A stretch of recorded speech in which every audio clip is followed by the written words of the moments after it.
মালদা জেলা তৃণমূল কংগ্রেসের পক্ষ থেকে বিজেপি শাসিত বিভিন্ন রাজ্যে বাংলাভাষীদের উপর অমানবিক অত্যাচার এবং ষড়যন্ত্রের প্রতিবাদে ধিক্কার মিছিল আয়োজন করা হলো মালদা শহরে।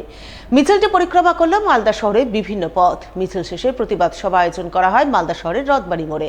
এদিনের এই মিছিল ও প্রতিবাদ সভায় হাজির ছিলেন জেলা তৃণমূল সভাপতি আব্দুর রহিম বক্সি, দলের জেলা কমিটির চেয়ারম্যান চৈতালি ঘোষ সরকার, জেলা যুব তৃণমূল সভাপতি প্রসেনজিৎ দাস, জেলা মহিলা তৃণমূলের সভানেত্রী প্রতিভা সিং, বিধায়ক সাবিত্রী মিত্র, আইএনটিটিউসির রাজ্য সাধারণ সম্পাদক শুভদীপ সান্যাল সহ আরো অনেকেই।